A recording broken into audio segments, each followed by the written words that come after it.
Hey everyone, it's Sarah, the elder millennial.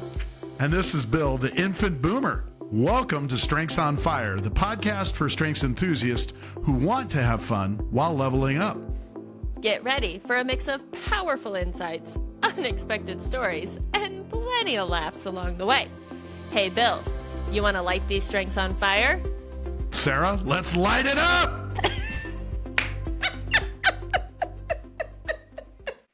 Mr. Bill Dippel, how are you doing today? Fantastic.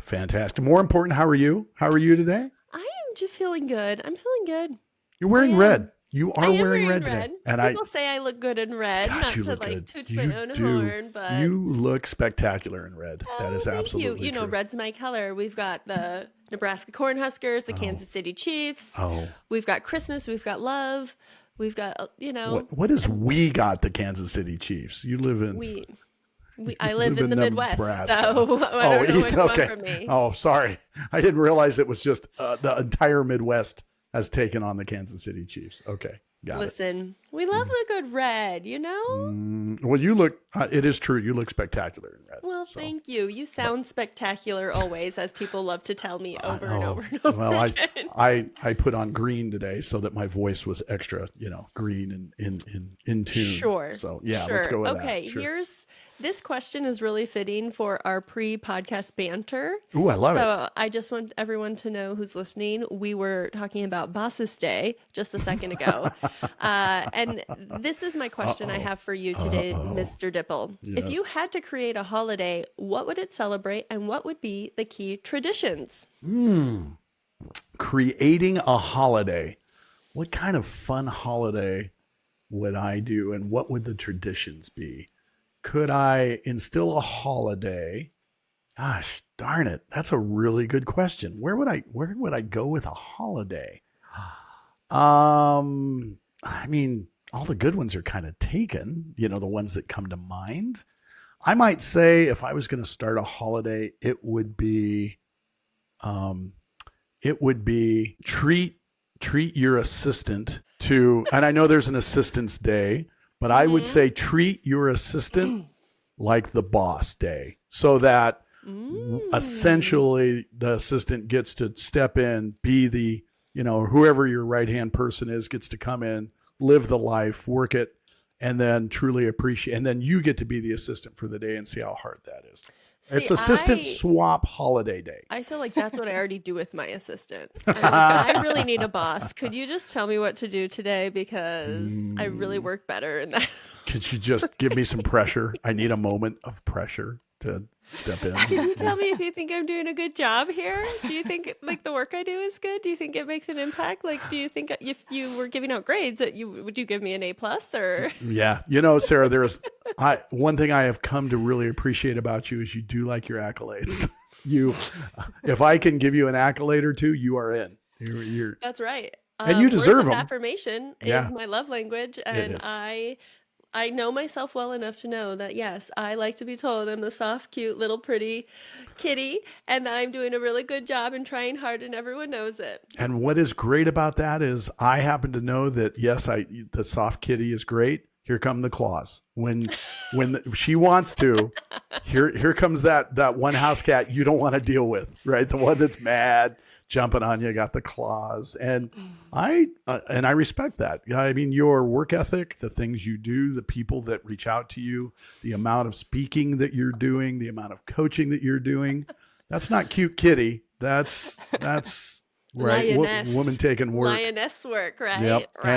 And speaking of lionesses, speaking of powerful women doing great work, our guest today has a special place in my heart, but also needs to be given the full accolade on assistants / boss trading day. That needs to be taken full place, because we are working today with Ann George, coach extraordinaire, but also coach that works for Bill Dippel Strengths Coaching, one of our people, and keeps me in line and straight. So, Ann, welcome to the show.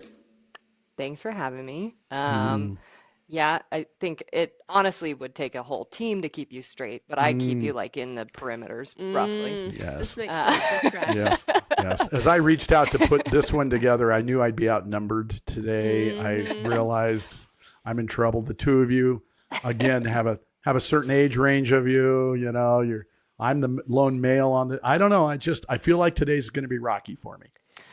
Yeah, It might probably. be. Yeah. No, there's no denying that from here. So I'm just going to take the lead because I want to know from Anne. I Anne, beg of how you. did you get here? Tell us a little bit about your story.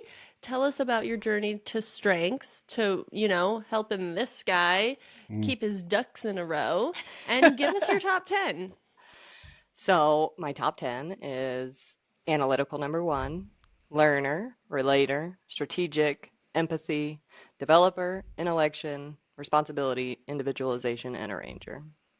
So a lot of strategic in the top, paired with some relationship building, and then just a pinch of executing on the tail end there. Um, Mm-hmm. yeah, a whole lot of baggage there. We'll talk about it as we get Oh to the yeah, question. yeah. We're gonna get there. We're gonna break down that stuff. So, There's a how did? reason why I keep Bill on track, right? Yeah, there. In our coaching, we talk about dynamic partnerships and how you might surround yourself or need to surround yourself with people with very different themes, and fits that bill to a T. That high strategy, that ability to see forward and help me understand what's coming up or about to happen is phenomenal for her. So, thank you for that part, Ann. How did you get here? How on earth did we end up working together? How did that happen? So it's such a fun story. Mm. So I started off just in the workforce, right? Graduated high school, jumped right into the workforce in food and beverage industry specifically. Saw a lot of issues with management and just miscommunication, all sorts of things like that. Decided, oh, I'm going to go back to school because I don't want to be, in these lower level jobs for my whole life because it's driving me crazy. And start my degree for business, take my first psychology class, and immediately switch my degree to psychology because I'm like, no, this is where it's at. I love business. I love companies and corporations and how they function, and I want to improve that function, but like the human need is so important as well. So I switched to psychology, finished that degree, and I'm still, paying my bills and working in the food industry, and I'm at a country club that Mr. Bill Dippel is a member at. A golf country club. Yes. Weird. Weird. Weird. Who who likes golf more than Mr. Bill Dippel? Um, Not many, Trust me. I don't think. Trust me. This came up on a previous podcast. Our guest notified me she was a 7 handicap, which now I took it personally. So yes, good. Go on. I tell you that I worked in a golf country club for 4 years, and I still have no idea what a 7 handicap means. So Sarah's right there with you. Yeah, yeah. I was like, why are we talking about this? This is so boring. Can we change the subject? Wow. Wow. I apologize to all the golfers listening out there. so Yes, Bill 4 years. comes Yep. in multiple times during the summer, especially when golf is really high Multiple times during the week. Yes. during the week. Often, frequently. Yes. And I, serve him one of those days and we have this fun banter. And the more I talk to him, the more I serve him as the supervisor of the bar and restaurant. I'm like, oh, this guy's funny. And so we start talking more. And then he tells me what he does. And I start asking more questions about it. He tells me about strengths and coaching and what it focuses on. And I'm like, I like that. I'm like, hey, let's get coffee outside of the club one time. I'd like to hear more about what you do. And then we had that conversation, and I was just like, well, I work for you now. And that was kind of just how it went. And then I started working for him, and then I got my coaching credentials, and I'm still working for him. What, three years now? Yeah, I think we're on our 3rd year coming together. And yeah, she just basically told me I'm your employee now, and let's make this. And I was like, wow, okay. And the beauty was instantly some of the stuff I needed. I was like, well, and I was working with another group another virtual group that we know. We've met them. We've talked about them a little bit, and we meet them in Charlotte's event, and they were fantastic, wonderful to work with. But the beauty of having Ann come on board and do a lot of the stuff on the back end that we do, the distribution of codes and the My God, Sarah's just Sorry, my tearing first apart time her studio over there. podcasting. Wow. And distribution of codes, the follow-up emails, the doing all of the stuff that I don't really have time for because I'm trying to get in front of other people and make that happen. She came right in and just glommed onto that and just really ran with it. It's a really good comment to also we coach and talk about this sometimes for other people. If you're going to bring an assistant on, give them everything.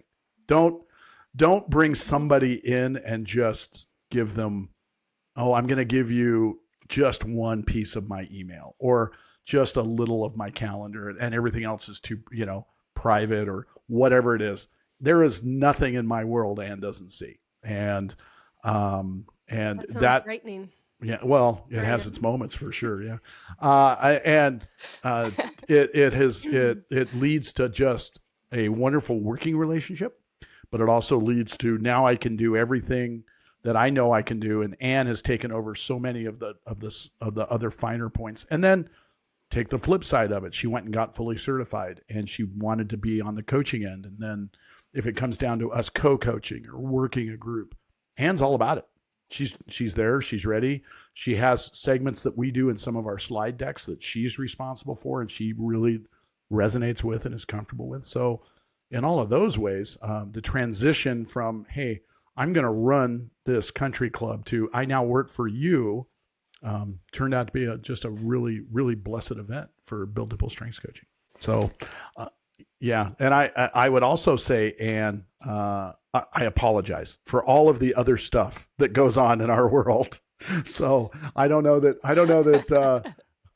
I can apologize enough for the times that I've asked you to do something and then it went weird or, we had to go some other direction or where it went. So how do you find keeping me online? What of your strengths are you using where you think that's happening? I think that it's helpful having all the strategic to combat some of your relationship because you want to be in front of people. And in order to do that, you need somebody handling the follow-up emails, the little details that those balls need to be picked up, right? You can't drop them. But if you're staring at a computer all day, for you and your particular strengths, you're going to go crazy, right? You're going to be miserable, right? We talk about it all the time with coaching of like, use your strengths and focus in on what you're doing. If you're a high relationship builder, if you're in a cubicle for your job, you're going to be miserable, even if you're getting paid a lot, even if you're really good at it, you're going to be miserable because your relationship building strengths demand that you have that personal connection. Yeah. So I'm able to lean on my relationship and really communicate with you effectively and understand that about you while picking up all the tiny little details that need to get hit that is more like computer work or just needlessly hammering on emails to get things done. And you get to go and be in front of the client while I'm emailing the same client while you're talking. Yeah, absolutely. Which was happening yesterday during a half day event I had. She was sending out some other reminders and goodies. So, yeah. And just having somebody to help you in the coaching world. Sarah, you have Sierra, correct? Is that right? And she That's helps right. you on that. So how amazing is it to have somebody that's doing stuff when you're otherwise occupied that is stuff that needs to get done? Just that small blessing propels the coaching world and the entrepreneurship through the roof. Well, and I think what Ann said is so true and worth reiterating. You need to lean into your talents. That's what we preach all the time, right? You have to feed them, which means you have to be able to use them. You have to lean into them. And if you're an entrepreneur, these businesses of one, essentially, these coaches out there trying to make it, we will not be good at everything here because that's not how humans work. We are not going to be well-rounded. It is a myth that you can be really great at everything. If you try, you'll be pretty terrible at everything. And so you're better off honing in on your area of talent and going hard in the paint on that. That's the whole Clifton Strengths philosophy, of going hard on the things that you're good at. And that's what's so great about what you've done here, Bill, by having Ann on your team, is that she can pick up those areas where you do not have the talent. And if you had to sit and spend time doing those things, not only would you still not be good at it, it would drain you from the things that you are good at because you wouldn't have as much energy or effort, right? And so it sort of brings the whole ship down when you're forced to do a lot of things in your non-talent zone. So it's really a dynamic partnership that you have created here that allows you both to sit in your areas of talent and be the best you can be. Yeah. Yeah.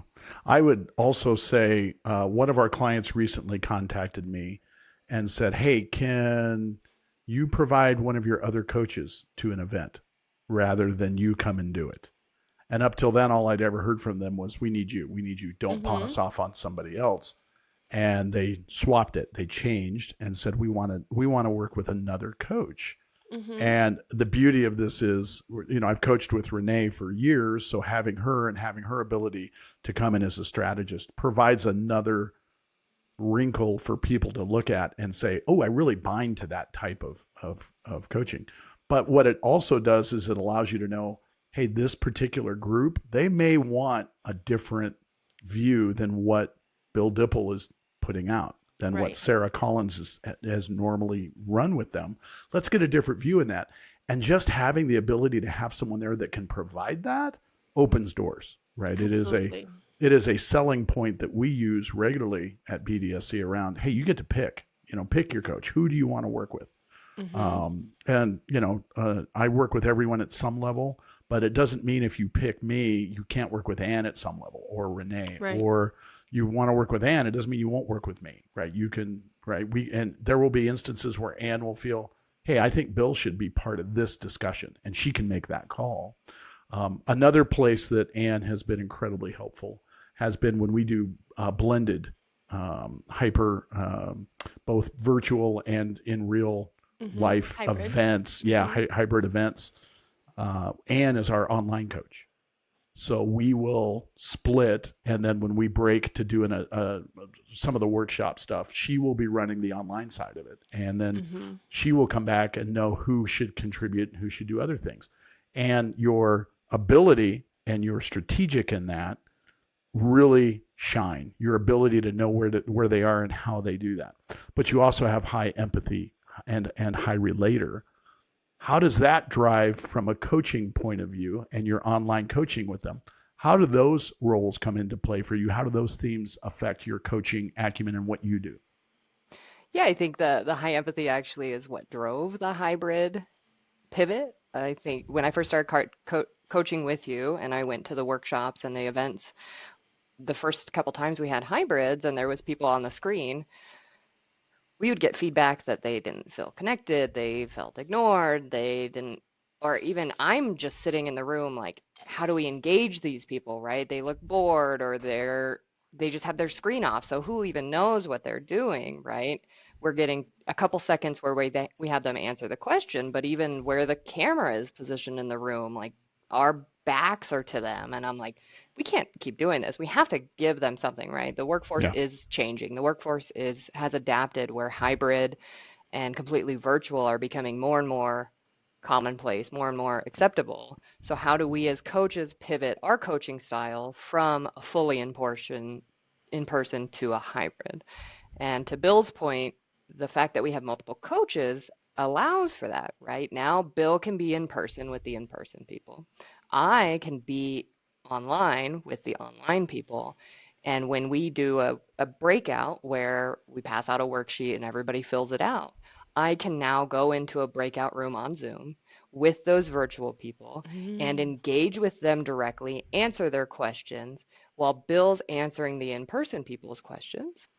And then we come back as a group. Now the online virtual staff feels like they had their questions answered, feels like they're engaged with the content, feels like they actually have a say. The first time we did a virtual component, we had a virtual coach, myself, and did that. I think we only had like 5 people virtually. It wasn't a whole lot versus like the 30 people in person.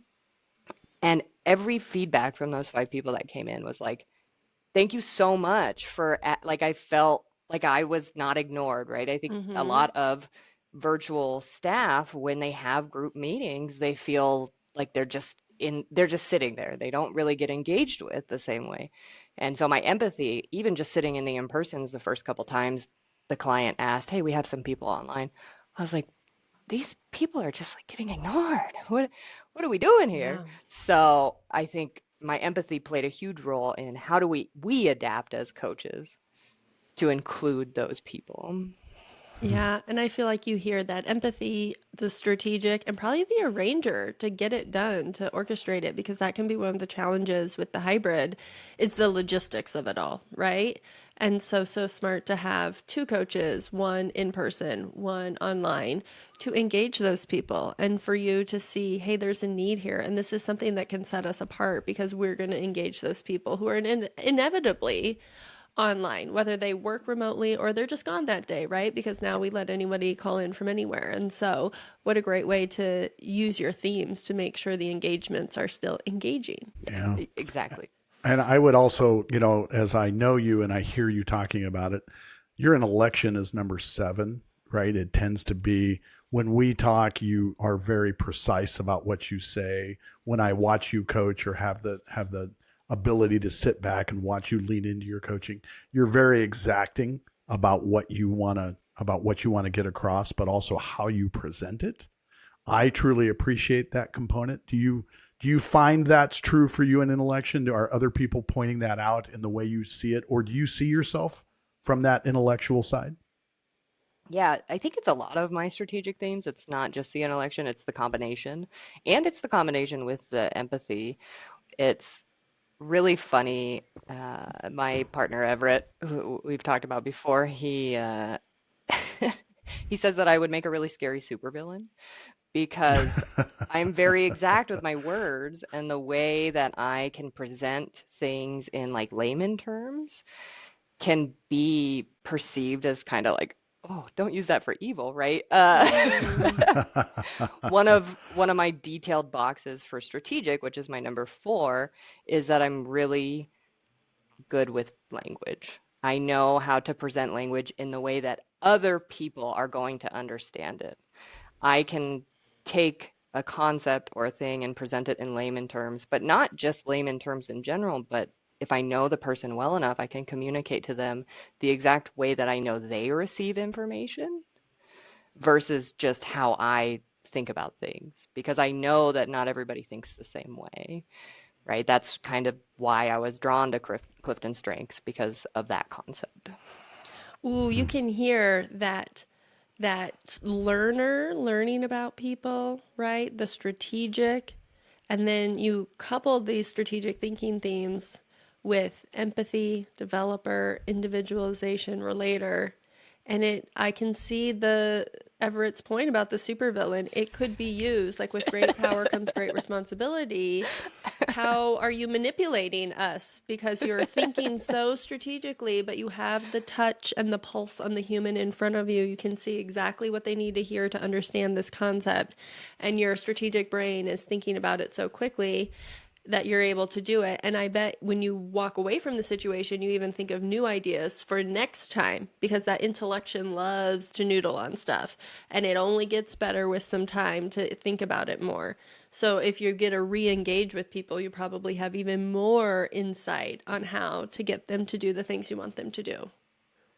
Yes, yep. And when I first took the test and the assessment and read through it, it's all things that I knew about myself, but I kind of read it and I was like, am I the villain? Like, am I manipulating people?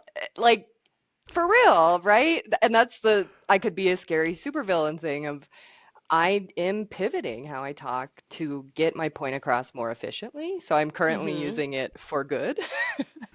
But there's a component of it of like, I could manipulate people. Like I could be scary. Yes. Yeah. Yeah. And that perception can be there, opposing those skills. Even if you're just trying to help, the possibility of being seen as a manipulator can absolutely, be there and rise its head for you. And I would also say, Sarah, you said it really well with having your finger on the pulse of the people with those relationship skills. It's very our Monday mornings together with my Monday mornings together with Ann, going over our business and what we're doing, inevitably always starts with a bitch fest.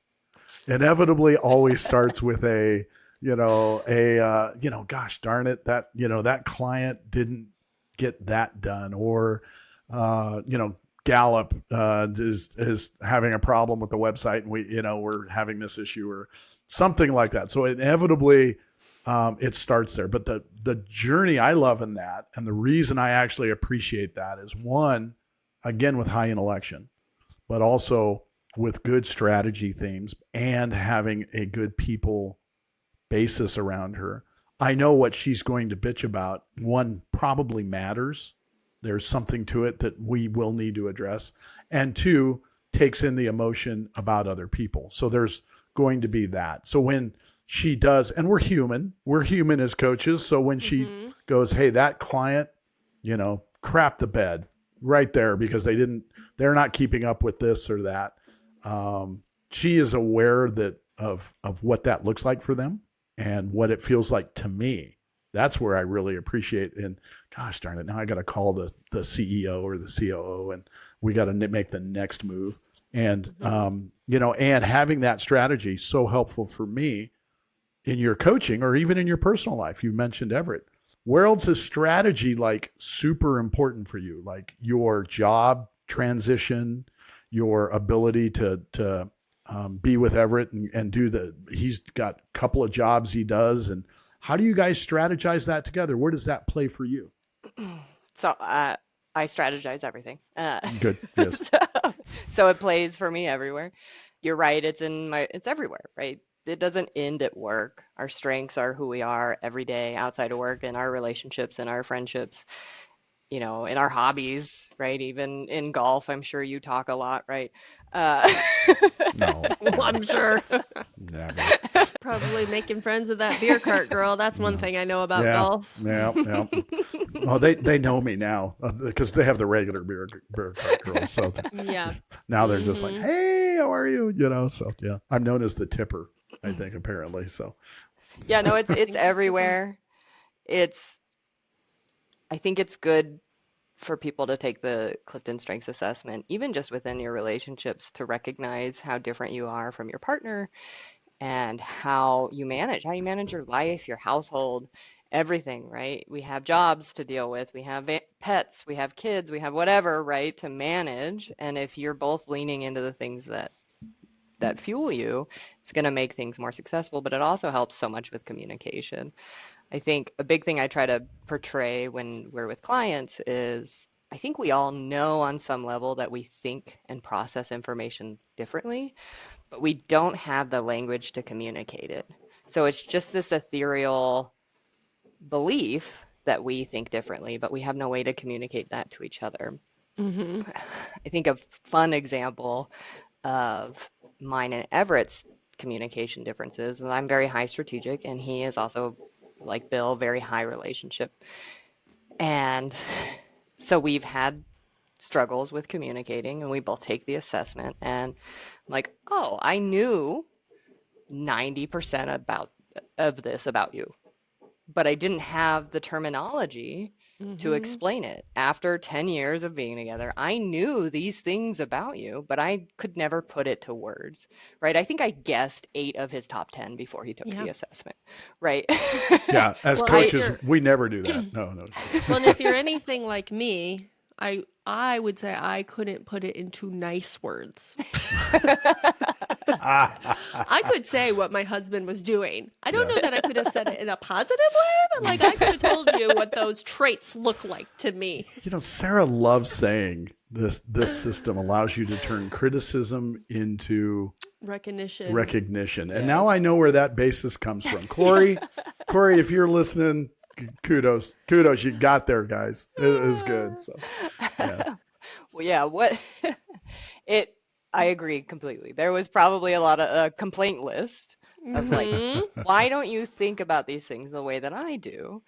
And it would frustrate us, right? We would butt heads. We would grind against each other's strengths without knowing we were doing it because we weren't strengths aware at the time. One example after we both became strengths aware is we were on the way to go out of town, and gas is cheaper in the rural area that we live in.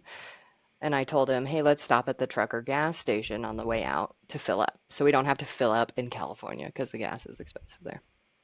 And we get in the car, and my strategic brain has a map of the area. And I immediately am like, okay, we'll stop at the first gas station we come across because it's en route. Mm-hmm. And we're driving, and he drives right past it. And I'm like, wait, but the gas station. Right. That one right there. Yeah. And And before Strengths Away, I probably would have gotten angry and been like, what are you doing? Right? What Why the didn't you heck? stop? Right. That's where we were gonna stop. Where are I you told going? you that's where we're gonna stop. So he keeps driving. He gets on the freeway, gets back off, and goes to a different trucker gas station. And I'm like, what are we doing? And he's Mm-hmm. like, you said we're going to the trucker gas station. And I was like, that one, the other one. the one But we for were him, right next to. Yeah. right. But for him, he has high context. And for him, with the way that he has the areas he's lived in and the route that he's always taken, that specific one that we did go to in his brain was the trucker gas station. So when I said this blank term, right, trucker gas Mm-hmm. station, and didn't specify, he went to the one his brain thought I meant, Yeah. and I went to this other one. And before Strengths, that might have been an argument. That Right. might have been a fight. Yeah. Yeah. That's a long Absolutely. car ride. Right. And it's over something stupid, right? Who cares which Right. That gas doesn't station matter. we get Yeah. gas from, Wow. right? It's just very nice hearing you, both you women say that. It doesn't matter. Go on. Yes. But then now we're Strengths aware and we go, oh, this is why we ended up at two different answers to the same Right. statement. Yeah. And they're both right answers in your mind, right? Your strength Exactly. led you to what was your right answer. And you're absolutely right. Beforehand, it's like, why would you think that? That's so dumb. Not that you would have said that, but like that sentiment of like, Yeah. that's obviously not what I meant. And to have the wherewithal with strengths awareness to say, oh, in my strategic mind, I saw a map, which also I'm so jealous of. That's never happened to me once in my life. I would love an internal map. Whereas he's thinking like, oh, she said trucker gas station. I know exactly which one that is because in my mind I have previous experience going to this one.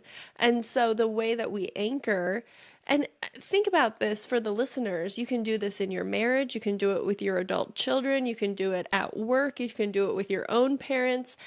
You are in relationship everywhere you go. You want to be in relationship. Even the most introverted people out there need connection and relationship.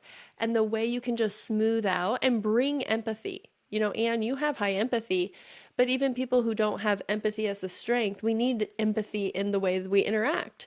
So we can say, oh, you were using your context. That's why you picked this gas station. Now I'm not going to be annoyed or think that your decision is somehow making my decision wrong. I'm going to say, oh, I understand the way you're thinking about that now. Yeah.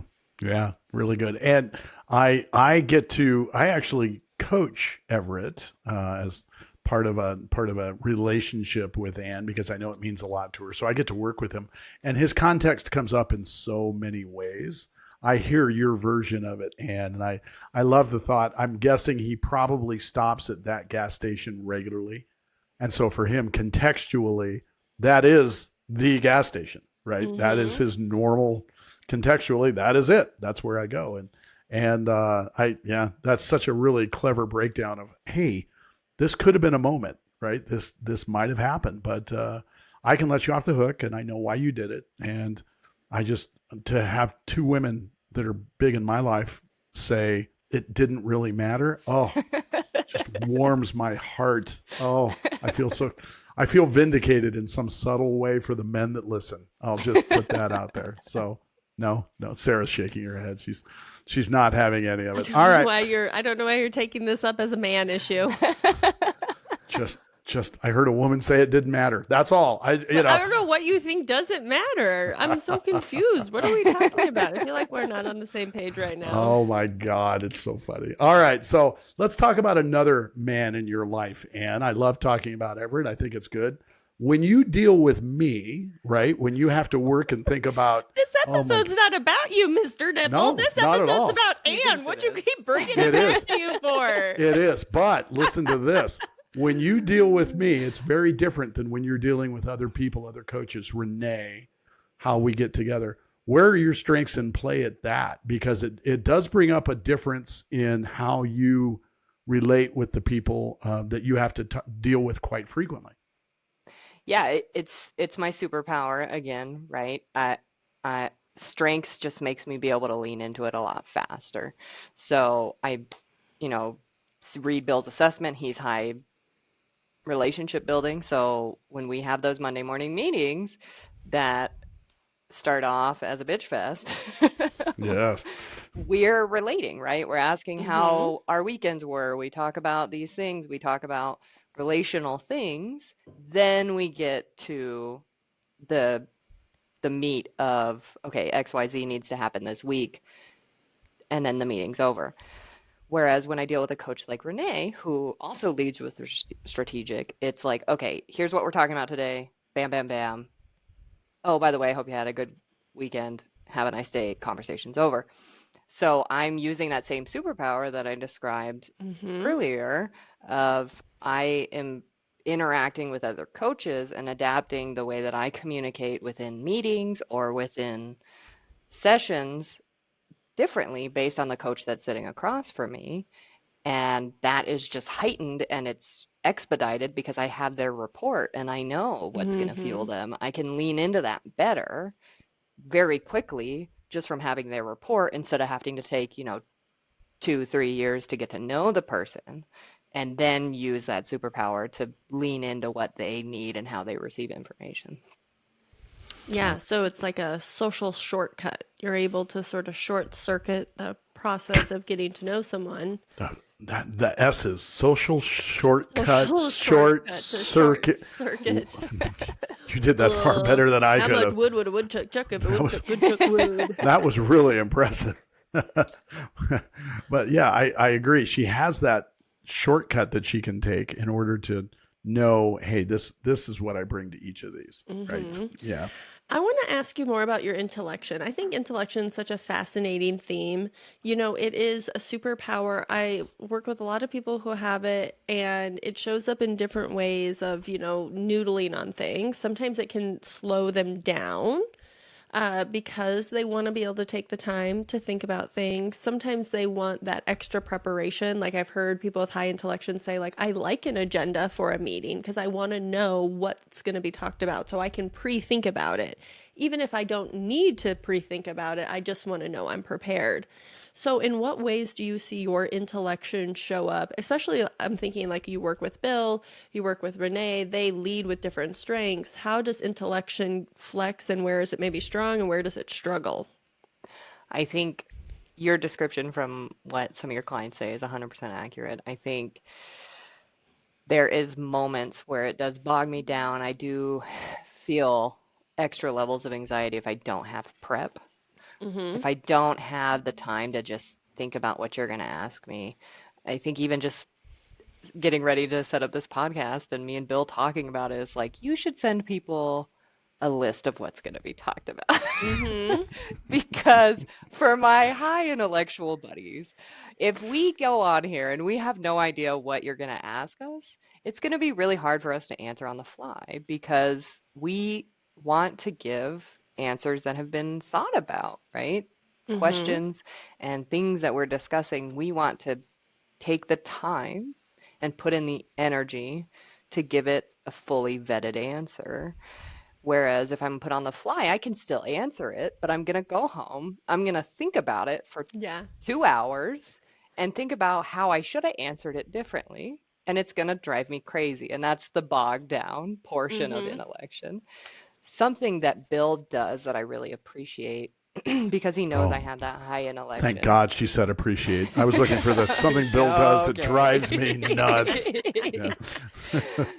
Is he'll just give me the task of, hey, think about this. Mm. And that's it. That's the whole task. Hey, we're thinking about doing this. Think about it. Yeah. It's like put That's your the superpower task. on it. Put your Yeah. superpower. Your The, superpower is thinking.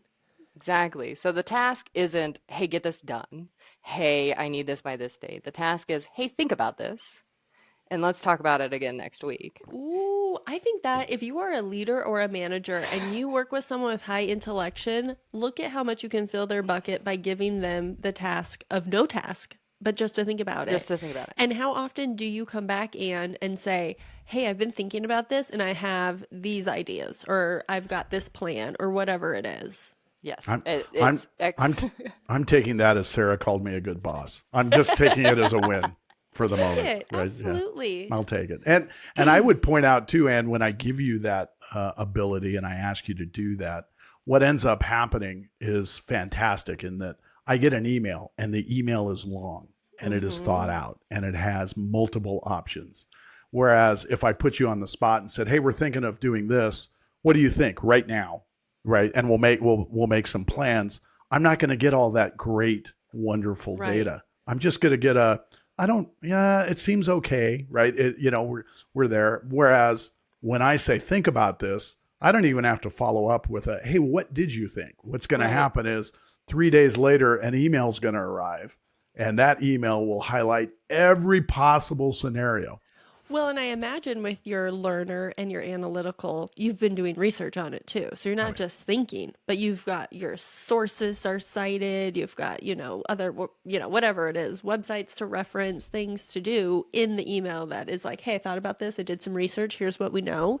Here's a plan of attack." yes. Yeah, yeah, here's And XYZ, here's all the downfalls, here's and there's your email that's 2 books long. Uh, yeah, And we talk yeah. about like not when we think about like managers and leaders not micromanaging people, not just spoon feeding them every little thing you need them to do, but empowering them to come up with it on their own and have their own plan. If you have a high intellection person and you've been struggling because you've been trying to spoon feed them things to do and you're not getting it, maybe it's this issue. Maybe you need to say, "Take the power, babe. You go think about this, see what you can come up with, get back to me by next Monday, and see what they create, see what happens, see what magic they can." Because in there, like, because of your other strengths, you've got the research, you've got the tasks, you've got a plan thought out, and then you can still collaborate on it and talk to Bill about it and have those relationship building themes come out, because I'm sure sometimes he might read stuff and go, "Oh, this is interesting. What about this?" And then you can use your relationship building themes to explain it the way that you were thinking about it. yes, exactly. And I think a big thing that I've noticed from my previous workforce is I think a lot of problem with people with high intellection struggling in the workforce, either with micromanagement or with it's almost perceived as like laziness because I'm not like Mm, immediate, right? I don't have that activator. I'm not immediately jumping on a task. And so my thought work, my noodling is invisible labor right. that nobody else is seeing before I take the action. They're just Mm-hmm. seeing that I'm not taking action, right? Bill's getting the email 3 days later. Oh, why did it take you 3 days to come up with a plan? It's like, well, to your point, I was doing research. We tried to implement a different calendar system. I had to see what it looked like.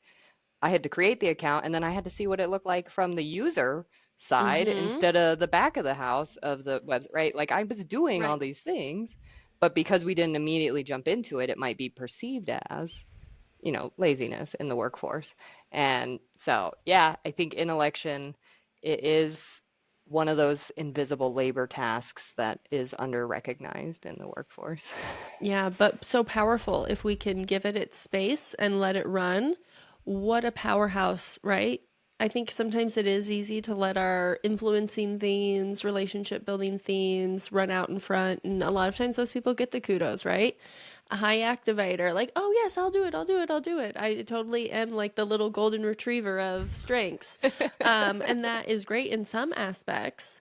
But there are times where we need deeper work, more thought, more strategy, more research, and to tap into the people who can do that and give them the shine that they deserve. This is making me think if we circle back to the beginning, if I could create any holiday, I think it would be National Recognition Day, where we just shined recognition and kudos onto people for their talents. Ooh, Wow, National Recognition Day. It's a good day. I know, you guys just inspired it. I love it. Well, you ran with it. That's really good. Let's talk about recognition in another way for Anne, and that's I love getting those emails after multiple days. I know they're well thought out, well researched. But when I get them, I also feel like your developer is kicked in because you're making me Mm. better, right? Let's go back to when I first met you and you were managing a pretty good group of people, and there's a lot going on in that environment. There's food service and there's running a bar and there's angry golfers and there's happy golfers and there's whatever. Uh, how intellection and or developer, when I hear those two together, they don't naturally fit always to me, but you just did such a bang up job of kind of meshing them and talking about how I have to think about it. But in my ears, I kept hearing developer. How do those two play for you when you're managing a pretty good group of people? So you have that going on. Do you have to think deeply about everything you're going to do? Or does the developer jump right in and get you in motion?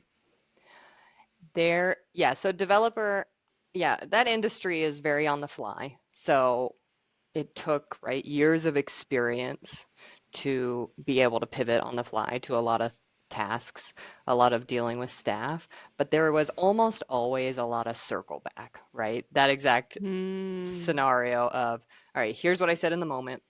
Now I've had 2 days to think about it. I'm going to circle back and have Mm, this conversation with this staff member again, now that I've had time to reflect Mm-hmm. on what happened, why it may have happened. One example that I love to give people when it comes to training new people to the workforce, working at a country club, it's a seasonal job. So I had a lot of high school kids and early college students. And for a few of them, this was their first job ever. Mm-hmm. And I had previously only ever managed and supervised and trained people who had done this type of work before.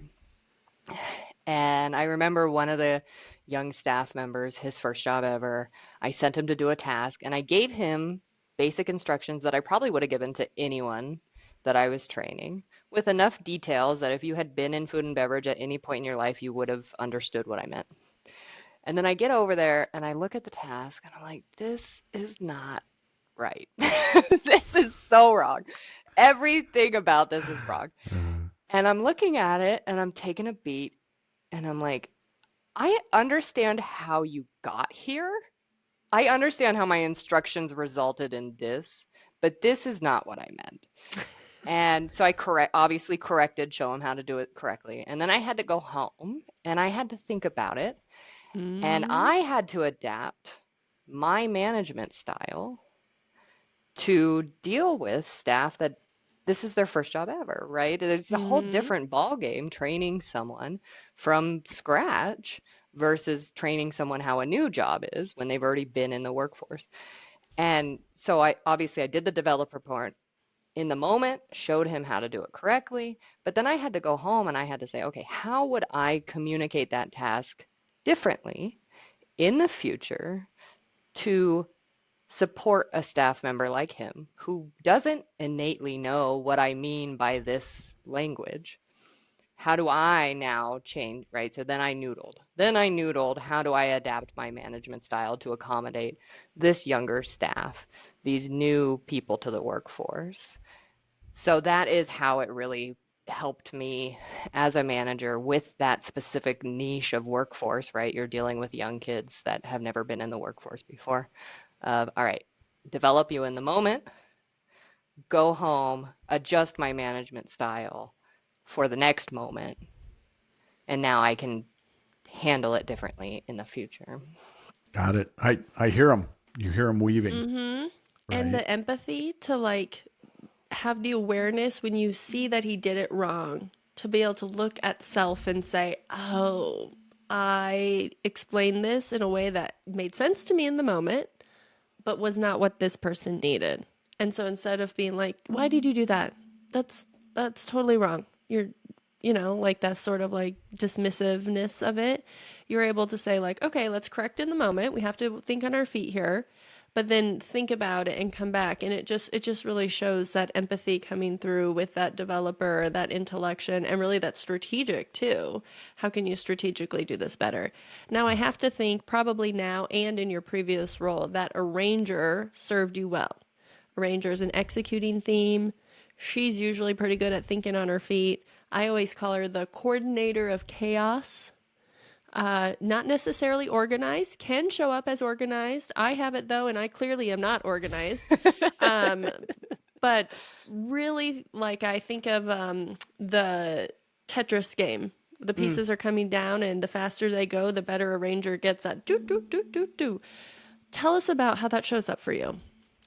Yes, although my intellection wants time to noodle, it a lot of times, especially when I was in that industry as my main focus, it is, yeah, intellection takes a back seat. We're going to think about it later when I get off work. Mm-hmm. And right now I need to pivot. And a ranger is so important in that. It's all right, here's my plan, here's my map for the day, and now chaos over here, this breaks over here. And you can even say that for doing a virtual assistant work, right? Oh, Absolutely. now Gallup's website is down for, you know, X amount of time. This client isn't responding. How do I move forward without the response? Mm-hmm. And just that pivoting of, all right, move it in here. Tetris is a wonderful analogy of I would like time to think about it, but when I don't have it, I can move on my feet, and Arranger has helped me do that. It helped me thrive in food and beverage to the point where I was, managing the bar and restaurant. It's helped me in the virtual assistant work for Bill of just being able to adapt and change course when all the pieces don't line up the way I wanted it. Yeah. Yeah. Yeah. And that happens, right? How often things aren't just perfectly aligned, and almost feels it feels like she has super high harmony to me often, because so many people Mm. aren't following or doing that exact thing, and so good at wrangling it and making it happen. But instead of harmony, she's more strategic about it, right? The harmony doesn't and she's not frustrated by the process, other than our bitch fest at the beginning, and we'll Mm-hmm. get it out. But she doesn't. She knows what the stakes are. She's willing to put the muscle behind getting the particular thing done, and then following up with it, making sure it's correct. I can't tell you how often I will call Ann out on something and say, "Well, this wasn't quite right." Right, the way we were going to do this wasn't it. We talked about it, and this was done slightly, I would have changed this. And Anne always has a perfect response. The reason it was done that way was because I tried that and that didn't work. Mm. Right, she has always thought about and deeply thought about whatever it was we were doing. Or I tried it, it did work, but then this backfired because of that, and she went down a whole path to get there. Yeah. And then I'm like, oh, well, now it makes total sense. Thanks.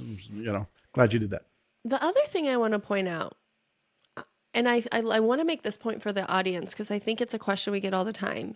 And it sounds like to me that you are a superb communicator. It sounds like you right? Bill said it right at the top, the way that you're able to you're very thoughtful in the words you use. You do a lot of the communicating for Bill and his business and the emails that you're sending, the way you're talking to people. And I love to make this point because people, I think, get confused because communication is a strength, right? A Clifton strength. And people will say, well, I'm a good communicator and I don't have communication. Or I know someone who has communication in their top 10 and they're really not a good communicator. And I think communication gets confusing to people because you can have a skill in the world and it may not align directly with the word that the strength is associated with, right? So communication is an influencing theme. A lot of times it's getting what's in your head out. These are usually people who want to talk or write, or it could be music or art, but they are word vomiting in many cases. It can look a little different for everybody, but it's a little bit of that. But I love to see how you are a superb communicator, and it's not coming from a communication theme, right? It's coming from, I would say, correct me if I'm wrong, strategic, empathy, developer, intellection, right? That individualization. You pull on those themes to make yourself a thoughtful, considerate communicator. And I think that is just so good to clear up that you can have a skill in the world and it may not directly align with a word that seems the same or similar on the Clifton Strengths Assessment. Exactly. Definitions are important, right? Mm-hmm. Context of the word that you're using is important. When we get to the myth busting area, that's actually one what I was going to talk about, right? It's not communication specifically, but the definition of a word societally versus the definition of a Clifton Strengths theme are different. And we have to take the time to pay heed to that as coaches when we're Mm-hmm. trying to teach a new person Clifton Strengths, because we have definitions in our brain already from the societal aspect, and some of them don't match the definition within Clifton Strengths. Exactly. Yeah. Yeah. And uh, it's funny, Sarah and I both just labeled you with two different themes that you don't possess. You will have them, but there are 23 and 27 on your report. So I mentioned harmony, and I feel like you exhibit it, but you do it in a different way. Sarah's pointing out communication and how you're doing it, and it's low for you. It's in the I think that's 23, and that how you're getting there. It's so fascinating that we may have some ideas around how you got to where you are, but you're doing it in really unique ways, and I truly appreciate that. And in speaking of unique ways, when is there a dumpster fire for you? What strength is it that you think lights the fire and it turns into a dumpster fire, might get in your way sometimes? So it's a combo. Yes. It is my analytical and my empathy. So Mm. the funnest part about getting certified and understanding strengths more was learning that one of the least likely combinations in your top five is analytical and empathy. It's like 3.4% of people have it. Like, it's such a small percentage. And the reason for it, and it just shined a light on my whole existence, is it's that constant tug between head and heart. That Mm. constant tug between facts and logic and emotion. And it's so hard approaching situations because almost every single situation involves people, right? It involves human capital. You can't just baseline everything on facts because humans' emotions and their feelings about a situation are valuable in and of themselves. So it's so hard. Even as a manager, I find that fight between the two of my staff messed up. I now need to, reprimand them or whatever. I need to there needs to be a consequence to this action. But at the same time, I'm like, but they had a bad day. Mm. So maybe they did it because it's a bad day. Right, right. And so my dumpster fire is almost always the fight between those two Yeah. of when to go hard into the logic and when to go hard into the empathy, and finding that balance and not driving myself crazy over it. Thinking about it with your intellection. Oh, should I have Thinking done this about it. different? Should I have done that different? Right. Yeah. Was I too Mm. hard? Was I not was I too soft? Was those two, that battle, that empathy and Yeah. analytical battle, has always been my dumpster fire. But it's also part of the superpower. It's also the reason why I'm able to communicate so effectively, because I do take time to consider both angles. But it is my dumpster fire. It gets in my way all the time. I'm constantly over analyzing which path to take. I love That's how you put the head and the heart, the battle between the head and the heart. That's so wonderfully articulated. Another thing I love that you said there is when you took this assessment, it shined a light on it. And I think that's exactly right. Like, you know these things about yourself, but then when you see the words on the page, you're like, ah, that is putting into words this thing I've been feeling, which is really powerful. And then to be able to explain that to people that you're in relationship with, that listen, I am going to think of things in both ways. right? The analytical, the head, the heart, the empathy, and that might make me slower to come back with like exactly what I'm thinking or what I want from you. But no, that's because I'm putting like thoughtful time and energy in kind of smoothing out the edges of those two to find a happy middle ground. Perfect. Well, we got the dumpster fire out of you. Let's have some fun. And I don't want our guests to get used to this, but I actually got to customize today's special question. Oh my gosh. Only because I know her well. So it's not a game I know well. Sarah, I'm guessing it's not something you know a lot about. Don't so make judgments about me. You don't I'm know just me. I don't know you, but I'm guessing maybe this what let's go with today's special question for Anne. So you've been appointed the official strengths coach for 2 Dungeons and Dragons characters who are based on your strengths. What are the characters and how do you get them to work better as a team? All right. So first off, excellent question. Totally inside baseball Excellent. here, knowing that I'm a D&D player. So the 2 that come to mind immediately, the first one would be the cleric. The cleric in D&D, the class is typically like the healer of the group. They patch everybody up. They bring that magical healing power to the party so that you can, have battles and all that stuff, and you have somebody to heal your party when they take hits or they go down. And as far as the strengths that cleric is going to have, it's probably going to be, empathy, responsibility, right? They have this drive. They have this responsibility to their party. They have this responsibility to their deity that they follow within the game rules.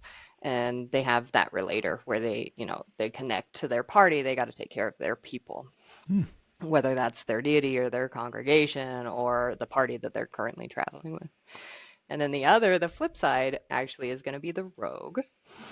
The rogue is kind of almost the polar opposite of the cleric, in that they have that strategic, they have that stealth and that sneakiness, and they are kind of puzzle solving behind the scenes. And they typically get a really bad rap and tend to be viewed more negatively because they're not as open with like their responsibility that the cleric is. So for these 2 specifically, which kind of seem to clash, which I feel in myself, right? The head and the heart, the clash of the head and the 2. heart. The analytical and the empathy. Yes. The clash of the 2 different characters within me. There's the biggest clash between them is that clerics tend to be very open on their position on things, right? They're open to their deity. Everybody knows their stance on things, whereas the rogues get the bad rap of being untrustworthy because they're a little more sneaky and stealthy. I think getting them to work together as a coach starts with looking at the strengths that they share in common, which for the 2 would be the high relator. Clerics are very dedicated to their deity, to their congregation, and they have that intense loyalty of relator. And rogues are the same way. They have their intense loyalty to their party and their group that they've associated with themselves. So I think getting those 2 to work together starts with, similar to the Clifton strengths, is focusing on the good, focusing on the connection, focusing on the things you have in common. And then we can now start from a baseline of commonality to work on the differences. Gotcha. Wow. Ooh, I've never wanted to play D&D so much in my life. This sounds fun. I'm like, are we inside a fantasy novel right now? Like, I want to be here. This sounds great. The minute Anne said rogue, Sarah perked up. She's like, "Oh, I like those rogues. Those rogues are fun. Those are fun ones." So Sarah, solve the mystery. Are you a D&D player? Have you? No. Oh, okay. So all right. I got it right. I was curious. So I love that you entertained the idea that I was. Well, you threw it out there as I don't know yet. Defending it, it's a good point. I do not know.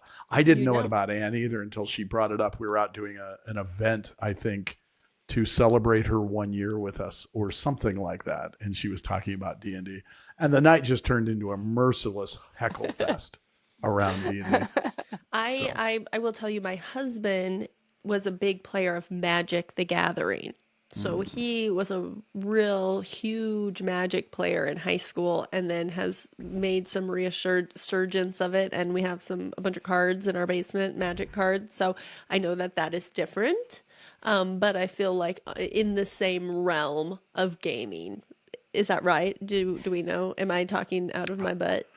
It's a hop and a skip A to hop and a skip. D&D. Okay. Yeah. Okay. He's almost It's there. a hot. Yeah. It's good. Yeah, I'm yeah. glad. I know you're not asking me because I'm like I've heard of them both. I just don't know. Yeah, no, I right? wasn't asking you. No, clearly.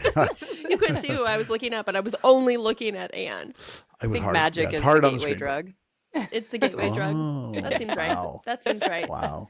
And I'm sure if we had more time and not children, he would have already gotten to the D&D route. He just had to take a detour from gaming as we raise all these people in our house.